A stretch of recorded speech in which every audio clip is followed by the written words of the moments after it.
Ready to dive into your daily dose of news? Bringing you what's trending in the West and all that's setting trends in the East. And all of this served up with a side of insightful banter. We don't just bring you the latest stories. We bring you your talking points for the day. And while you do that, from the busy streets of New York, I will provide you with deeper insights on the developments through the course of the day in the US. And I will be here at the WION headquarters, getting you all the action from the universe of sport. All that you need to know about your favorite teams and players, right here. The show that keeps you ahead of the global curve. A conversation you'd want to be a part of. A place where news becomes an engaging exchange. We bring you stories that impact your present. This is World DNA. Join the conversation.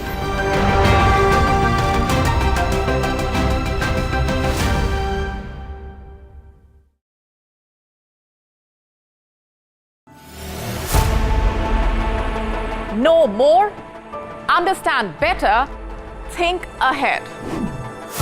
Hello and a very warm welcome. You are watching Gravitas with me, Molly Gambhir.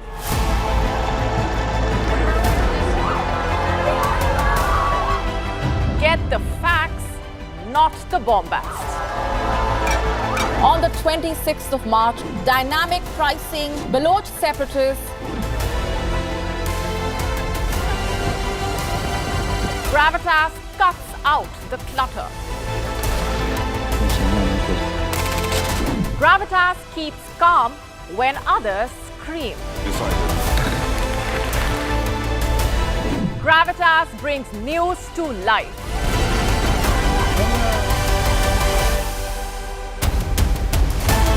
Weekdays 9 p.m. IST, 3:30 p.m. GMT.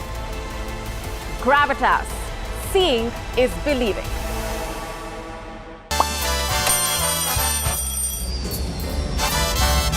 Vielleicht nur als 5%.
You're watching Race to Power on WION The World is One. Welcome to the show. I'm Eric Njoka.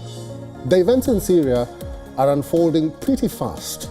Questions of who will govern the country after the fall of Bashar al-Assad have now popped up, with the opposition proposing an 18-month transition period. Will that really work? That is our lead story on the show.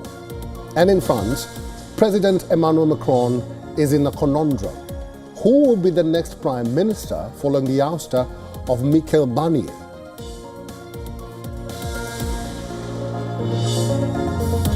Well, it took 13 years to oust the Bashar al-Assad regime in Syria.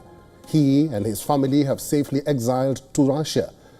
There is jubilation on the streets, but what comes next for the Western Asian country? Latest reports coming from Damascus, Mohammed al-Bashir has been appointed as a transitional prime minister. He is a key official in the administration overseen by the group that toppled the Assad government. The head of the main opposition party, Hadi al-Barha, was also given some clarity. He says Syria should have an 18-month transition period to establish a safe, neutral and quiet environment for free elections. Safe, neutral and quiet. These three words are subjective in Syria. With so many different parties involved in the country, the future remains in grey.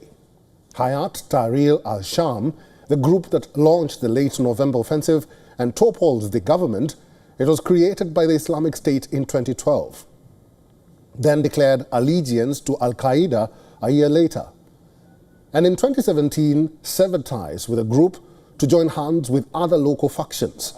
So there are multiple rebel factions that control different parts of the country. HTS's leader, Abu Mohammed al-Julani, gave a victory speech after the fall of Damascus. He spoke about a new history being written in the region. Whether the group will continue to run its parallel government of Syrian Salvation Government or cooperate with the opposition parties to hold elections is something we will have to wait and see.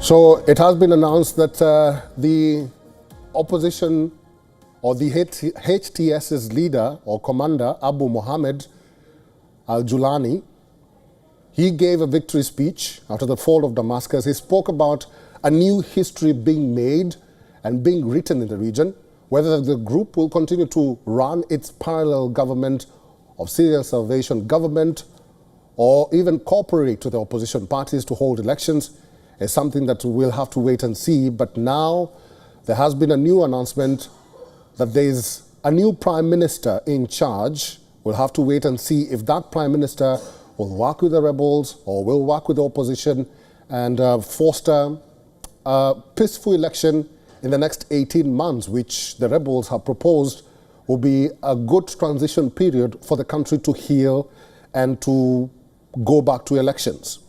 Right now, we do understand that Bashar al-Assad has sought asylum in Russia.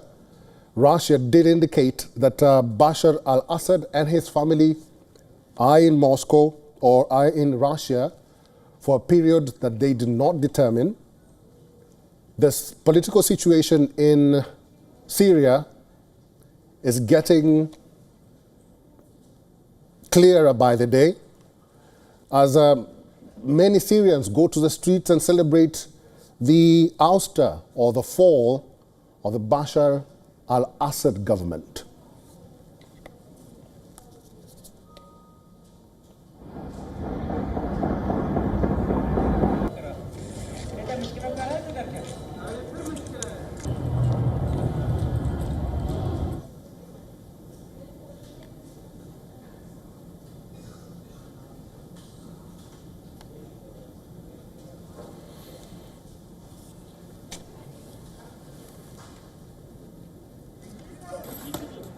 All right, so who will run Syria in the next 18 months? Dmitry Babich is a deputy foreign editor at Komsomolskaya Pravda Daily in Moscow. Mr. Babich is now joining us on the show. Welcome to the show. It's good to see you.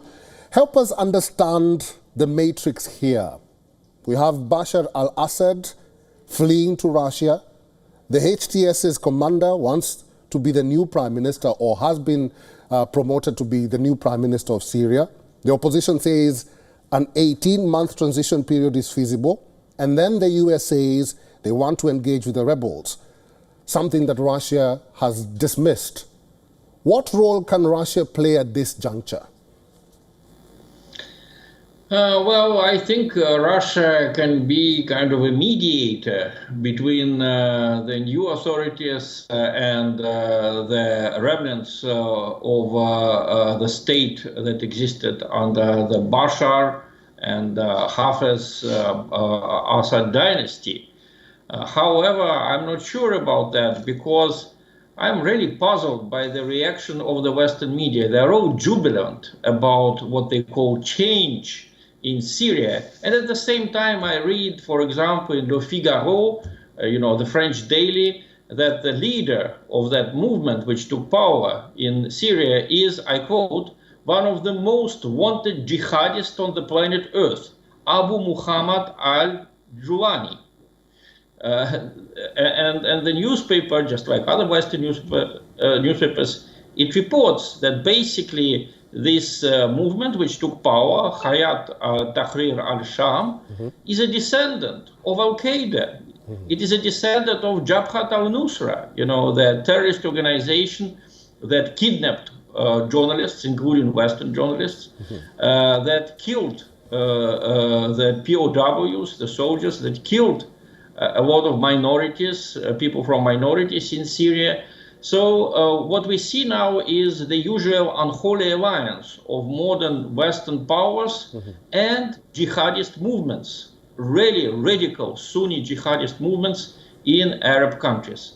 It's amazing, but Israel is also part of that unholy alliance, because it's very strange. Israel rushed to occupy a part of Syria right after the departure of President Assad.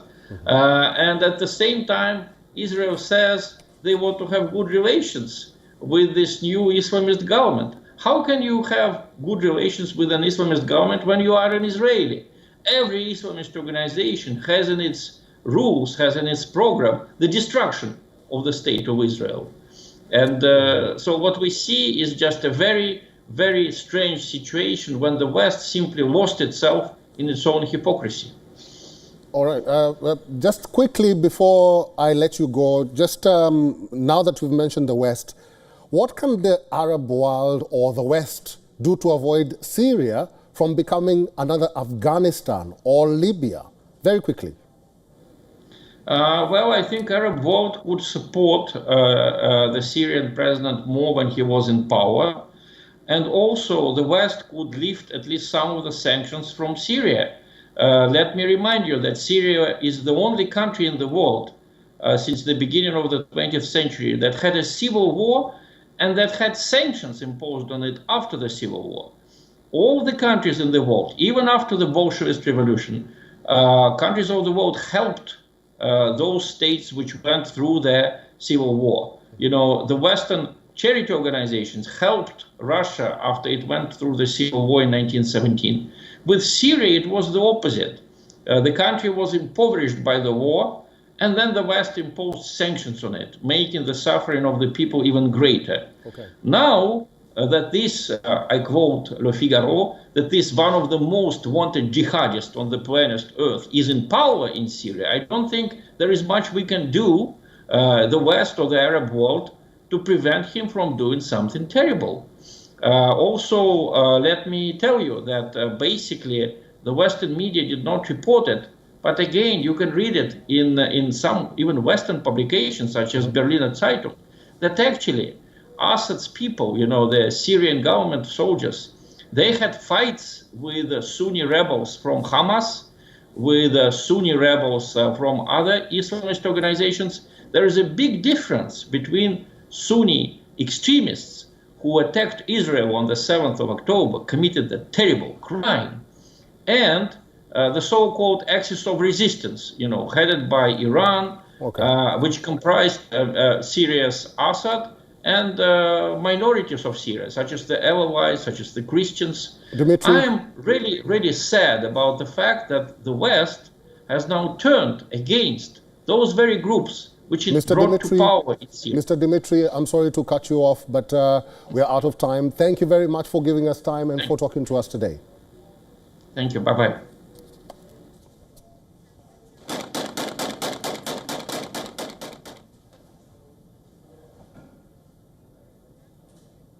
Let's move on now. France is witnessing a political gridlock once again, days after a vote of confidence against Michel Barnier ousted him from power. It remains unclear who will be the next prime minister and which parties will come together to form the government. But as days pass, pressure is mounting on President Emmanuel Macron. Earlier in the day, Macron called for an all-party meeting to discuss forming a new government. Speaking to the media after the meeting, the Green Party head said that the political solution no longer rests with the far right and that different political forces need to come together. Alors, on vient avec une crainte. Let me remind you that he put a clear question to the French on June 9th. Do you want an alternance, yes or no? That's what the solution is about. The majority of the French people said yes. If his solution is to appoint a prime minister from his camp to carry on the same policy, the same as it has been for the past 7 years, that's a form of intransigence, a clear obstruction to change. We have seen where that approach has taken us. Qu'il ne soit pas juste la continuité de sa politique. Macron also invited other party leaders to hold consultations to name a new prime minister and defuse France's political crisis. Parties that are not a part of the far left or far right alliance were also in attendance. Bonjour à tous.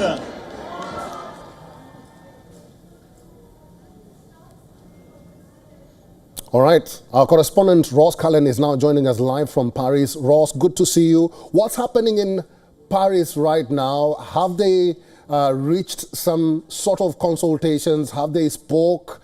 Or what is the political scenario in France right now? Well, the search is continuing. No prime minister has yet been named by Emmanuel Macron, who is pressing on with his search for somebody to replace Michel Barnier, the prime minister who's still in post, but only as a caretaker after he was ousted in that dramatic no-confidence vote in Parliament last week. He and all other ministers are remaining in their posts just in caretaker roles until this new government is appointed, which has not happened yet. However, Emmanuel Macron has been meeting over the last few days the heads of different political parties in France, because he did say in his televised address last week that he hoped the next government would be representative of all political forces in France. And so he has met the centrist leaders, he has met the right, he has also spoken to the Socialist Party, and today it was the turn of the Green Party and the Communist Party to turn up at the Élysée Palace for one-on-one talks with the French president, because constitutionally it is he, Emmanuel Macron, who will decide to appoint the next prime minister. He does want to achieve that with somebody who can command a wide majority in the National Assembly, which will be very hard to do because the parliament is so bitterly divided into separate party political blocs. However, the Green Party leader, Marine Tondelier, did say that she believes there is a possibility for Emmanuel Macron to achieve what he wanted to, which is this new government representing different political parties. She say that is possible without the far right, but the far right do have the greatest number of MPs in the National Assembly. So it's a very tricky situation. There's always pressure on Emmanuel Macron to try to speed up the process. His own MPs want him to appoint a prime minister sooner rather than later. But I remind you, his position is safe for now. He was elected separately. There is some calls for him to resign, but they're from the extremes at the moment. And on the left particularly, the far right have said they're not immediately calling for him to stand down. They do, though, blame him for what they describe as the political chaos in France. Definitely, as you mentioned in the introduction, it's gridlock in Parliament at the moment. There is the pressure always to try to get the budget for next year approved. That's continuing in the background, but the main search is for this new Prime Minister to replace Michel Barnier. All right. The deadlock persists in France. Ross Cullen, we'll have to leave it there. Thank you. Donald Trump has wasted no time in setting the ball rolling ahead of his presidential term. With much of his cabinet appointments in place, the president-elect has once again highlighted what his top priorities will be once he assumes office. And it comes as no surprise that immigration remains high on his list. Trump sat down for an interview with NBC News, during which he talked about his deportation plan for illegal immigrants, calling it a necessity for America. During his campaign rallies, Trump had said that he will carry out the largest deportation in American history. Well, I think you have to do it, and it's a very tough thing to do. It's But you have to have, you have rules, regulations, laws. They came in illegally. The people that have been treated very unfairly are the people that have been online for 10 years to come into the country. Immigration was not the only issue that Trump was prodded on. If there another issue that became a big election promise for the Republican leader, it is the Russia-Ukraine war. And if the interview is anything to go by, Donald Trump is already negotiating a ceasefire between the two warring countries. In the interview, Trump said that he had not spoken to Putin recently, but he did not deny a conversation with the Russian president ever since he won elections. On being prodded, the US president-elect said, and I quote, "I don't want to say anything about that because I don't want to do anything that could impede the negotiations."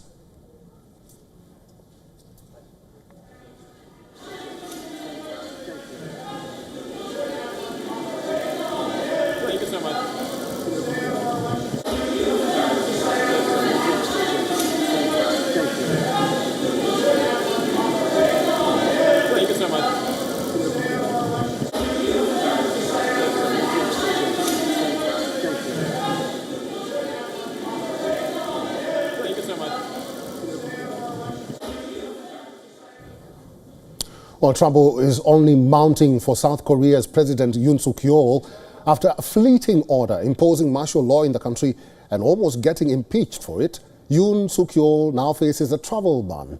Early in the day, South Korea's Justice Ministry confirmed that Yoon Suk-yeol has been put under a travel ban that prohibits him from leaving the country. The latest move comes amid growing calls for his resignation. The incumbent survived an impeachment vote on Saturday after his party members blocked it in Parliament. However, one lawmaker of the People Power Party voted for the president to be impeached despite the party members walking out of Parliament to block the impeachment vote.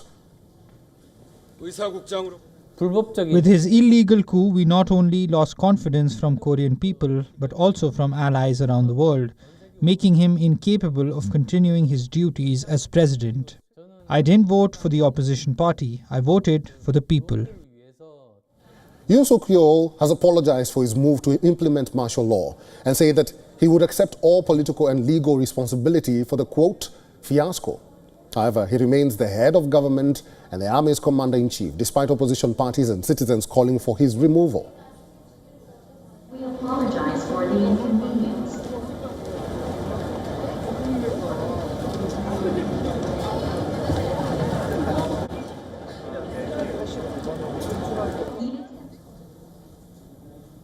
Protests continue in the politically divided country of Georgia. Thousands gathered in the capital Tbilisi for an 11th straight night after the government's decision to halt European Union accession talks.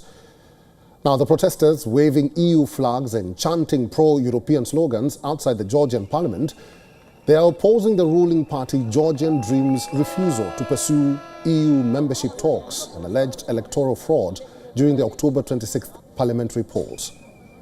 The Georgian police dealt the protesters with force. Water cannon and tear gas has been used to quell protests. Authorities have said that over 400 protesters have been arrested since November 28th. Georgian Prime Minister made an announcement last week that Tbilisi will not seek EU accession. Critics accuse the government of backsliding on democratic reforms and moving closer to Moscow.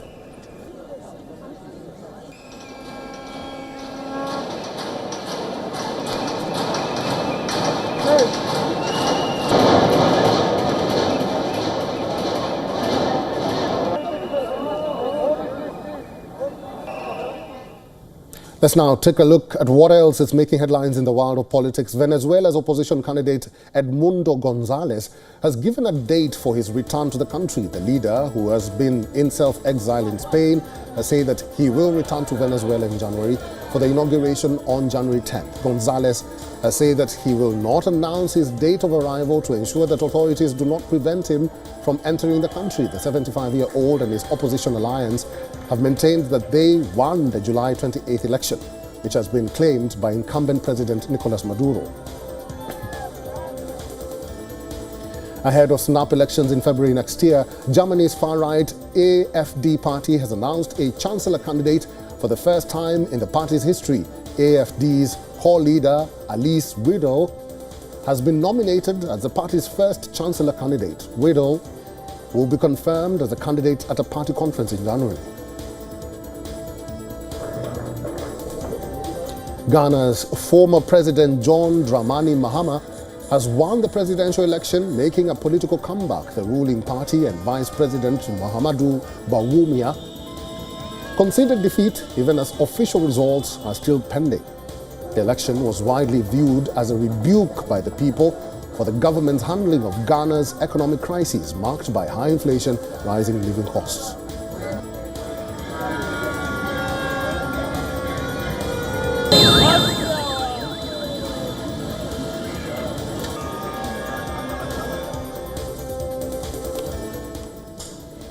Well, thank you very much for watching this edition of Race to Power on WION World is One. I'm Eric Njoka. Stay with us.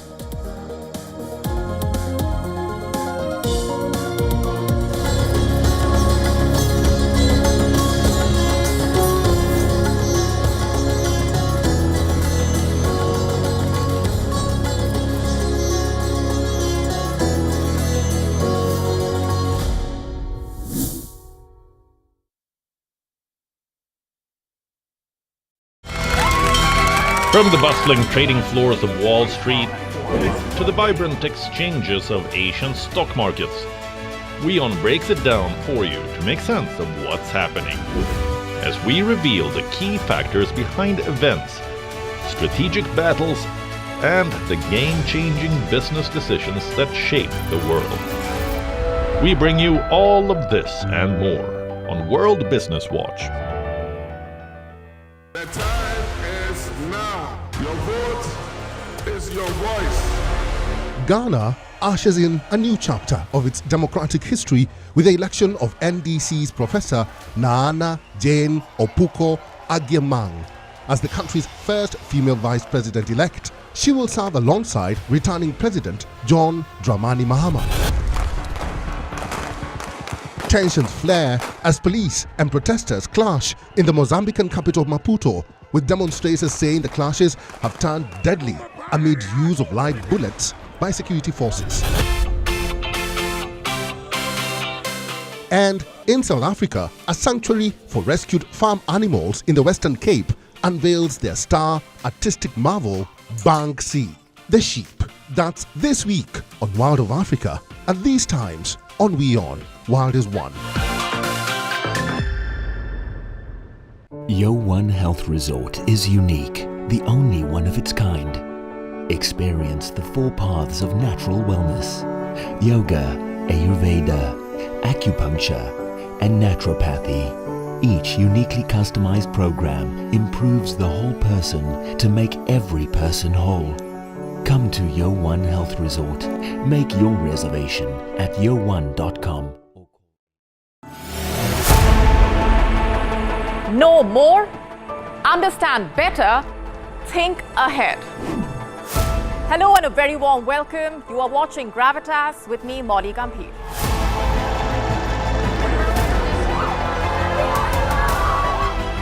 Get the facts, not the bombast. On the 26th of March, dynamic pricing, Baloch separatists, Gravitas cuts out the clutter. Gravitas keeps calm when others scream. Gravitas brings news to life.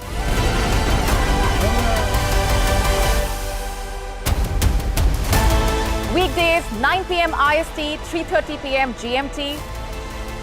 Gravitas. Seeing is believing. WION, India's global voice, the channel that brings you the biggest stories from across the world through India's lens.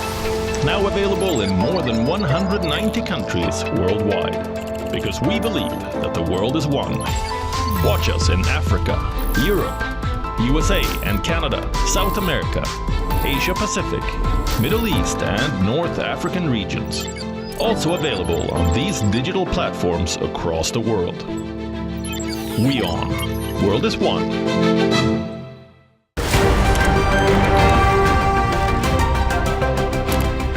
Ready to dive into your daily dose of news? Bringing you what's trending in the West and all that's setting trends in the East. And all of this served up with a side of insightful banter. We don't just bring you the latest stories. We bring you your talking points for the day. And while you do that, from the busy streets of New York, I will provide you with deeper insights on the developments through the course of the day in the US.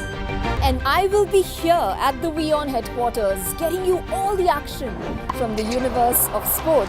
All that you need to know about your favorite teams and players, right here. The show that keeps you ahead of the global curve. A conversation you'd want to be a part of. A place where news becomes an engaging exchange. We bring you stories that impact your present. This is World DNA. Join the conversation.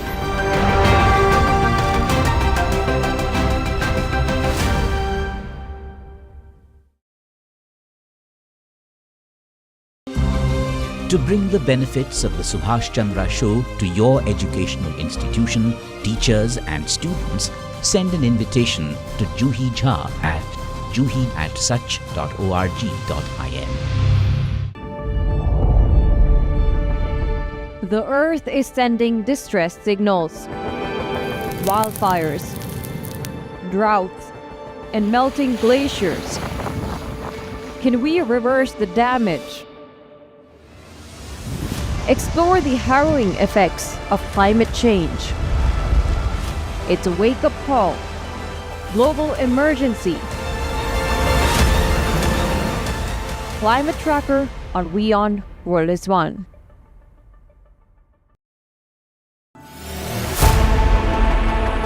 Know more, understand better, think ahead.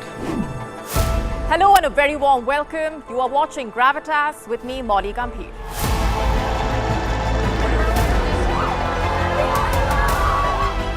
Get the facts, not the bombast. On the 26th of March, dynamic pricing, Baloch separatists, Gravitas cuts out the clutter. Gravitas keeps calm when others scream. Gravitas brings news to life.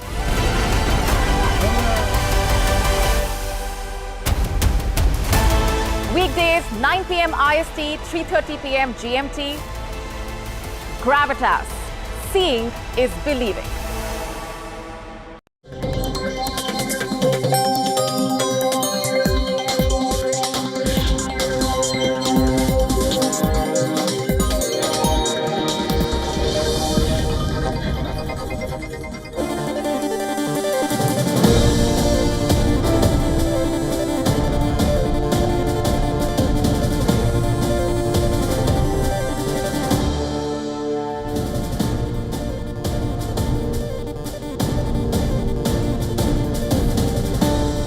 Hello there, welcome back. You are watching WION World is One. Thank you for staying with us. Time now for Fine Print, the headlines. Kremlin confirms Bashar al-Assad is in Moscow and has been granted political asylum by President Vladimir Putin. Gives no clarification on Assad's exact whereabouts.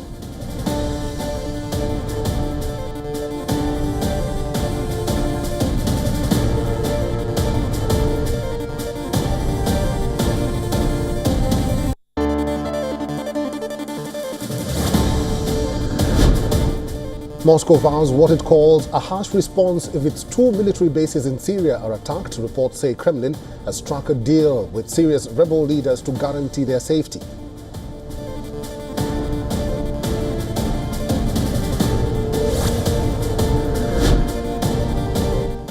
The Indian Navy commissions INS Tushil, its latest multi-role stealth-guided missile frigate at Kaliningrad in Russia. Tushil means the protector shield.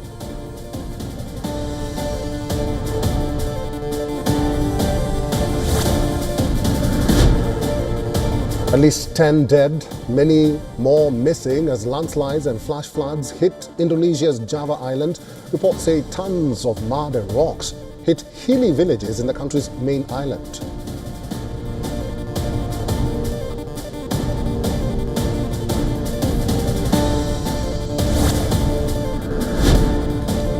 The nominations for the 2025 Golden Globe Awards are out. Emilia Perez is leading the film nominations while The Bear is topping the TV nods, and Indian filmmaker Payal Kapadia has secured the Best Director nod for All We Imagine as Light.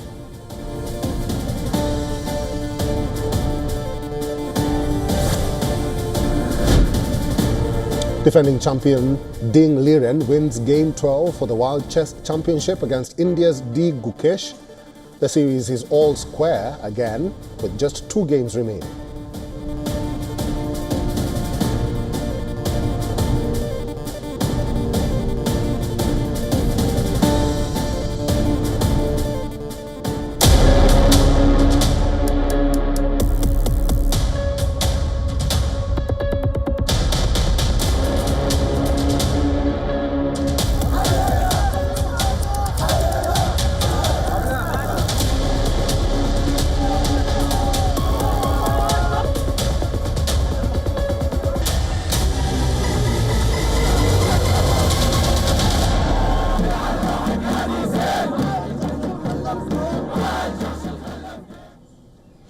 Well, Damascus descended into turmoil a day after the rebels overthrew the Assad government. Political chaos is unfolding in Syria as fear is rising over resurgence of extremist groups.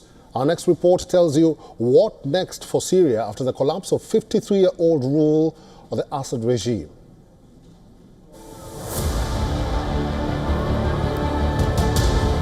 Scenes of destruction in Damascus that came to light a day after dramatic fall of Bashar al-Assad's government. These are images of Mazeh military airport in ruins after overnight airstrikes. Syrians can be seen carrying